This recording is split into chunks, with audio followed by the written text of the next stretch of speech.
You. Spectacular. We're all really excited to hear from you. It's been about a month now. Yeah. And yeah. So does anyone want to start off with asking? She might want to say something. Oh, sorry about that.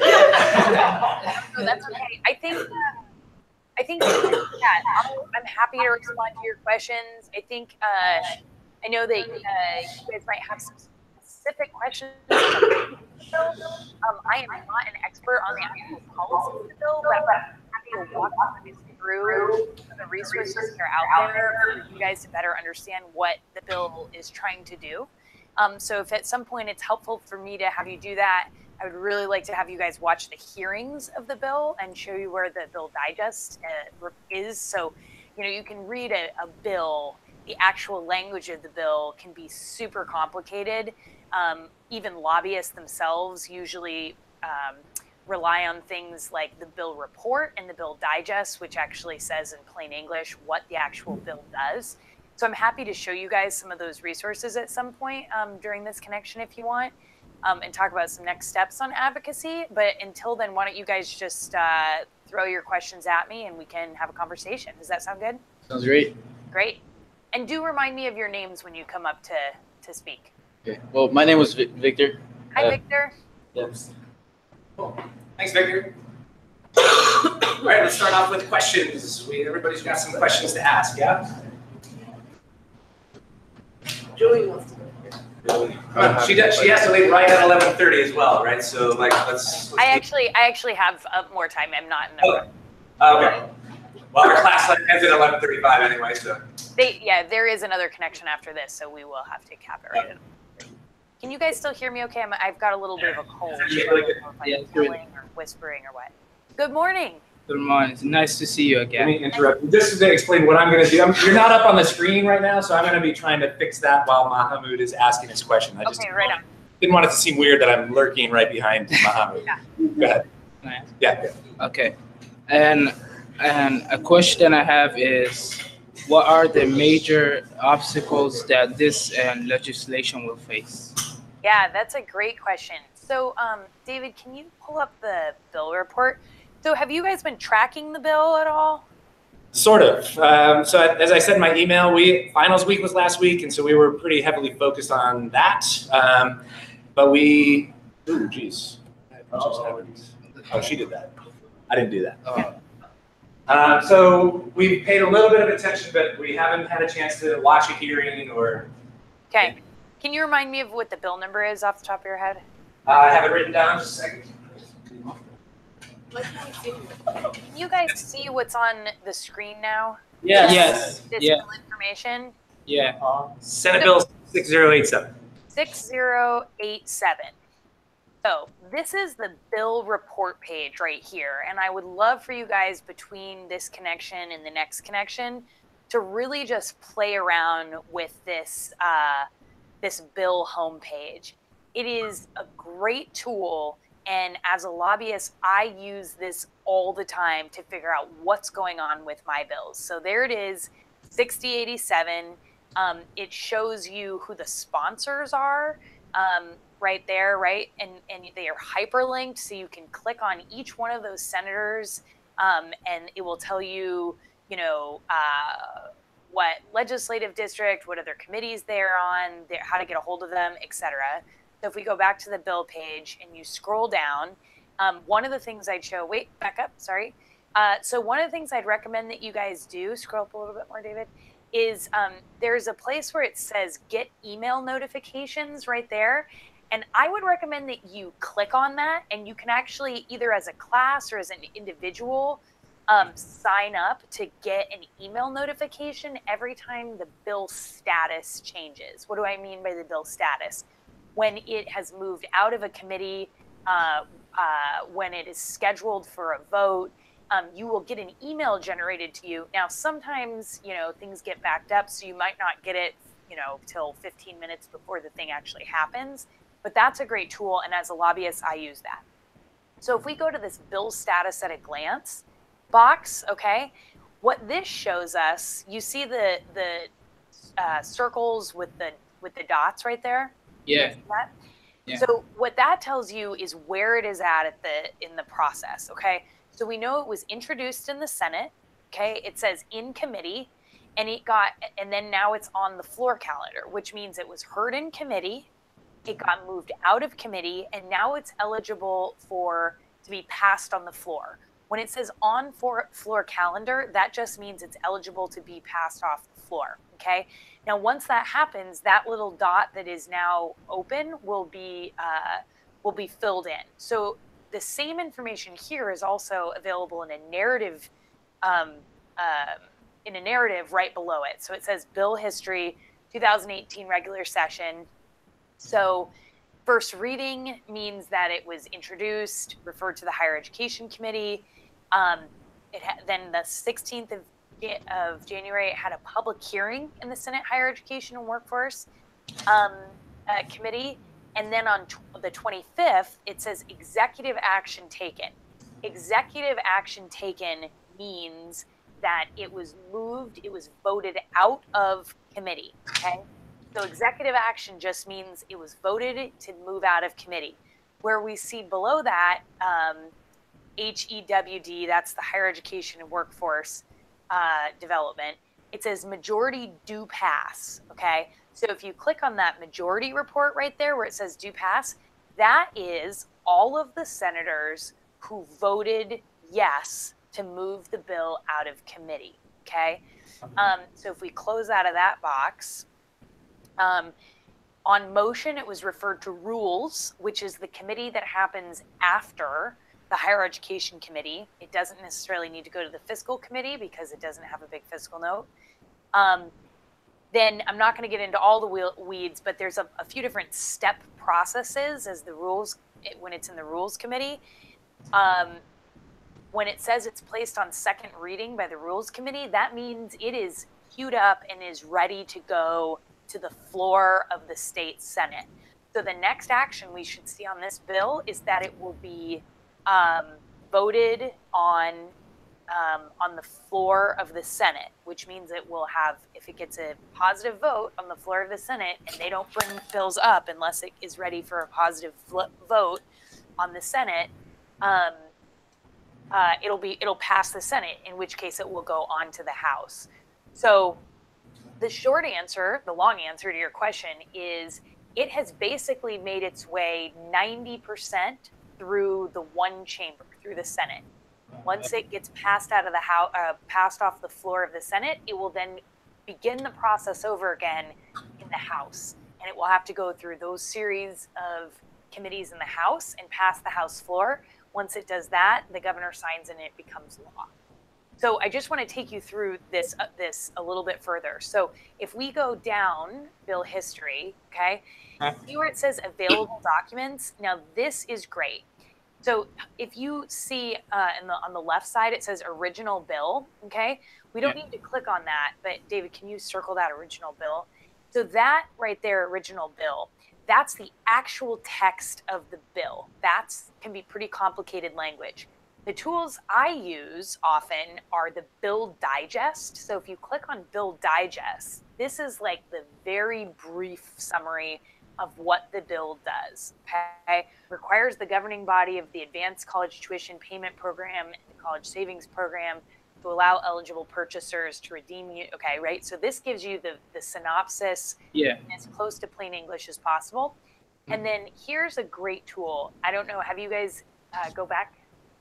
If you guys have looked at the bill report, the Senate bill report. Yes, we have. You have or you have not? We have, yeah. The Senate bill report. So you read all through this. Okay, so this is great, right? Because this gives you the summary. At the very end, I just want to show you, one of the things I like about these bill reports is it says, it gives a staff summary of the public testimony, and it tells you who testified pro, and if anyone signed in to testify against it. And so that gives you some idea of the stakeholders. Does that answer your question? Yeah, perfect. Okay. So the homework I'm going to give you guys, if you scroll all the way down, the homework I'm going to give you guys for this is if you go to the bottom here, it says available videos. So the first video, the one that dated the 16th, we know is going to be the committee hearing, where We can hear the testimony. We can hear the prime sponsor of the bill talk about the bill. We can hear legislators' questions about the bill. And then the one on the 25th is going to be the executive session where they vote the bill out. So I really want you guys to read those. I want you to watch those hearings between now and then. Okay. Okay. Thank you. You're welcome. Somebody else come get ready to ask a question. I want to jump in there quickly, actually. And so everybody, she used the word fiscal a while back, and that's something we haven't talked about much. So that means related to money. I had a question for you about that. So I was surprised. So this bill did not have to go to a committee to talk about, because it seems like there would be costs associated with it to manage the program. So can you say anything about that? Like, how is it?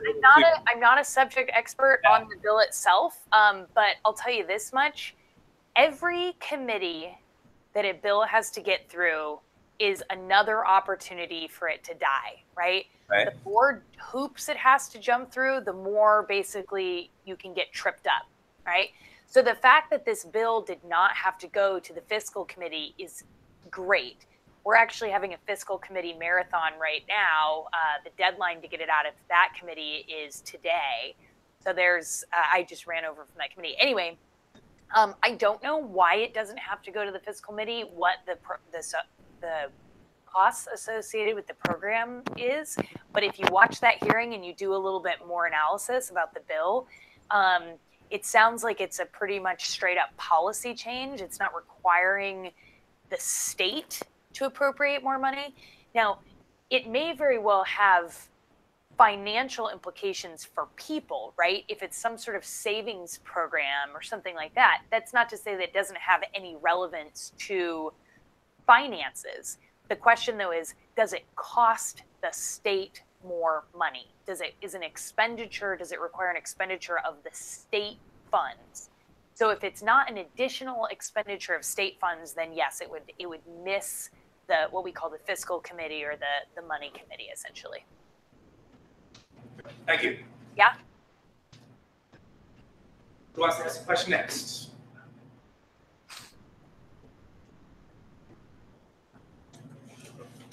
Don't be shy, y'all. Angie, next. Yeah. All right, I'm next. Why don't you go next? Oh, hi. Good to see Hi. you. You too. Okay, the question I wanted to ask is the bill is a system. Like, if the law passes, who's going to take the advantage? Like, So did you understand? So who would take advantage of if this becomes a law? Yeah. Who's it going to help? So that you've said a couple times, like you're not a big expert on the bill itself. Do you feel comfortable answering that question? Yeah, I can't really answer that question because I haven't studied up on this particular policy that much. I'm much more able to answer questions about the process. But you know what I think is a lot of your questions about like, what exactly does this bill do?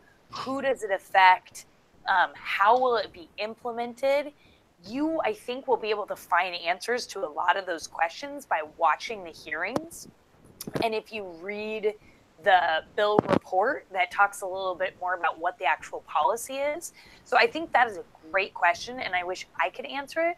I would put a big circle around that question, and maybe what you guys can do is generate a short list of questions like that that you go into watching the hearings with, and that you try to find the answers to those when you watch the hearings.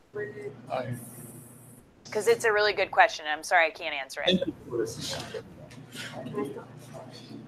Yeah, well, that's what you just said. So Angie was about to come and answer or ask a similar question. So I hear what you're saying. I'm wondering if we could still have a conversation quickly about. So they're wondering if this bill, or if any bill, really only benefits a slice of the state. Yep. How much does that factor into the politicians' likelihood of supporting it? Is there trading that goes on as far as votes? Like, okay, I'll support this as long as we also do this other thing that would help low-income people. So, is there anything you can say about that? Yeah, so I would say that, you know,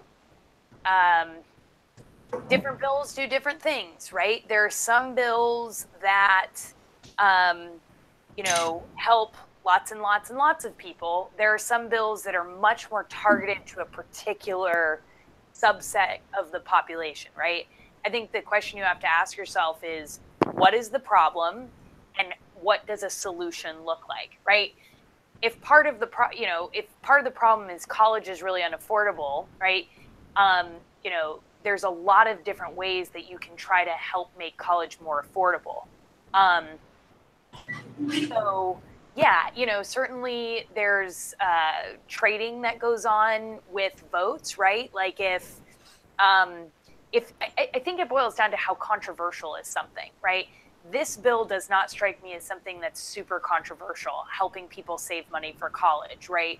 It's not like, you know, access to voting, which can be something that's very political. It's not like it's abortion or, you know, things about religion or, you know, election law or something like that. So because this bill does not strike me as being very controversial, I think that's part of the reason that you've seen it move forward as quickly as it has.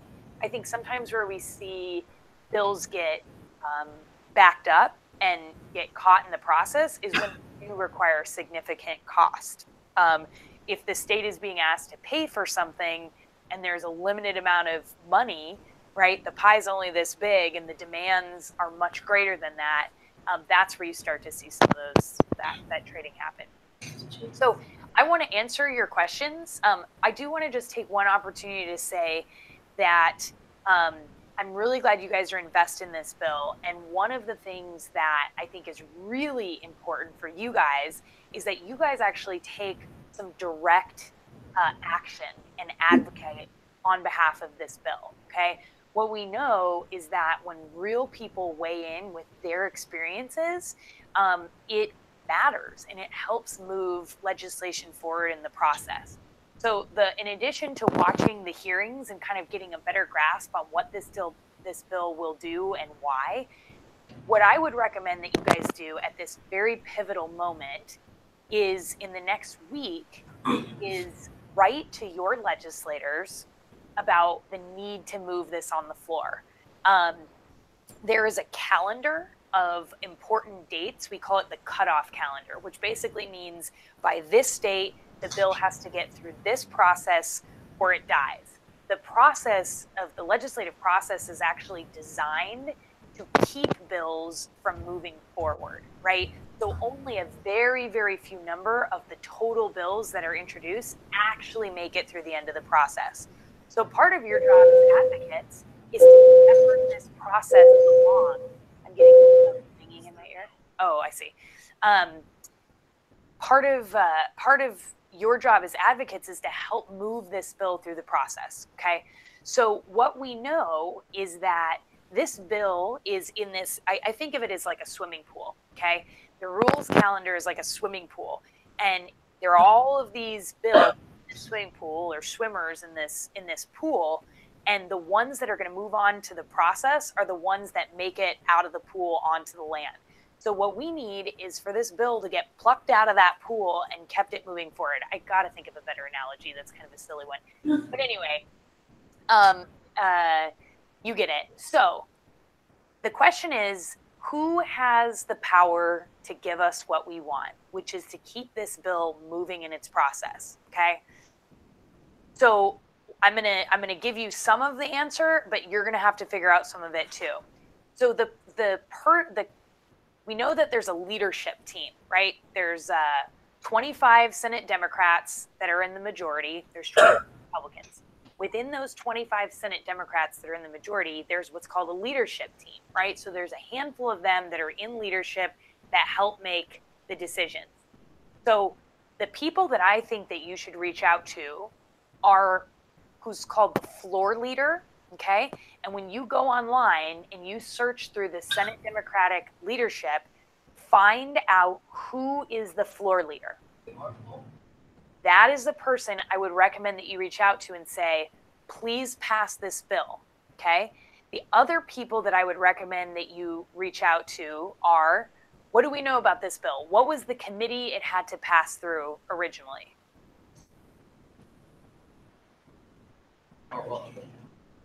What was the committee it went through? Higher education. Perfect. Yes, the sister that said higher education, right? We know every committee has a chair, right? So find out who the chair of that committee is, and then I would also email them. What's the message to them?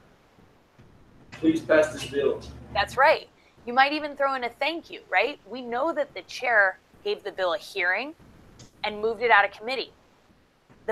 There's a minority of bills that actually get hearings and move out of committees. It's a funnel, right, that starts very wide and it narrows. So thank you for hearing the bill. Thank you for moving it out of committee. As the chair of this committee, we're depending on you to make sure the bill passes the floor. The third person I'd recommend that you reach out to, and you can send them one email, you can send them each emails, you can call them, whatever makes sense for you guys, okay, is your own state senator, the senator who represents your district, right? You are their constituents. You are the people that help elect them, you and your families, right?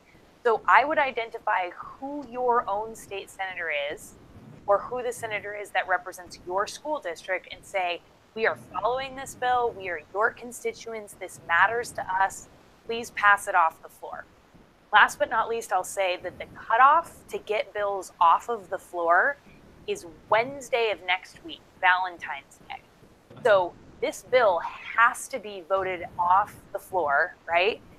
A week from tomorrow, okay?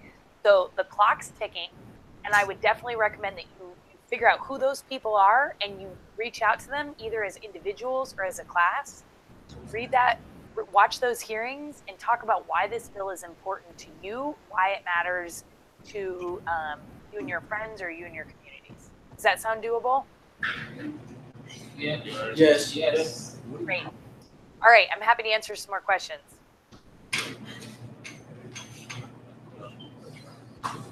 Michelle, why don't you answer? Yes. Why are you naming people? You was gonna give us one. Yeah. Hi, Hi. my name is Shenandoah. Hi, Shenandoah.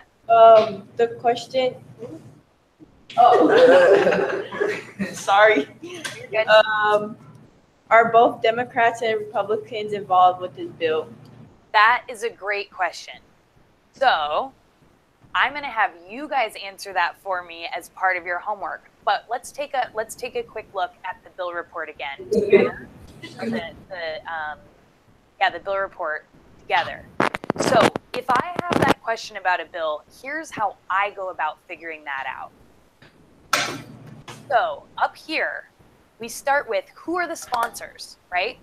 And we see these names that are hyperlinked up at the top. Can you guys see that? Yeah. Okay, so if you highlight them, right?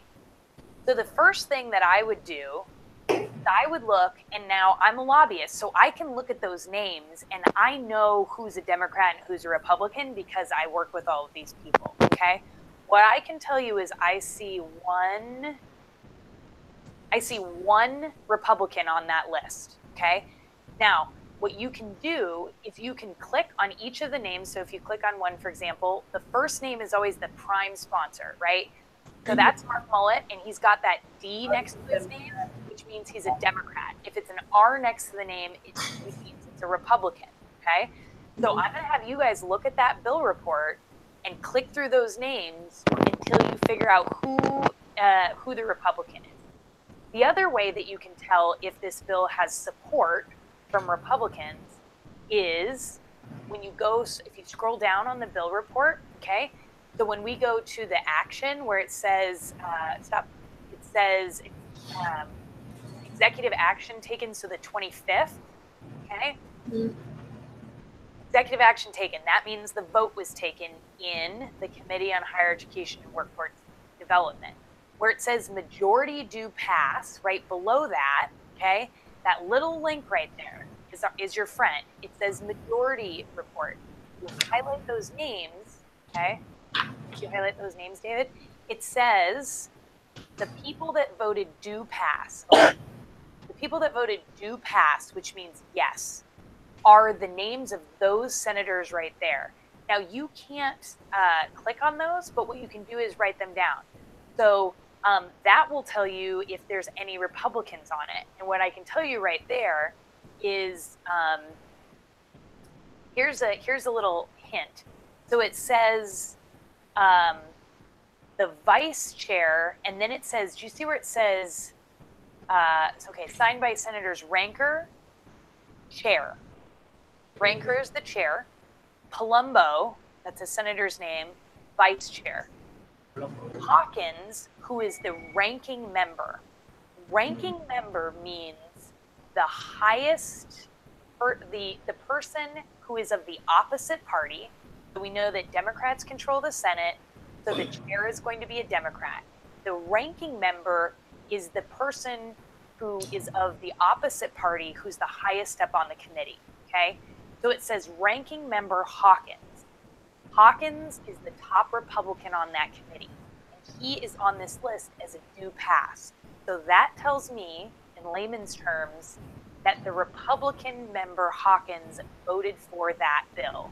So to answer your question, we know that this does have at least some support from Republicans. At the end of the list, it just lists Carlisle, Leas, Milosha, Nelson in short.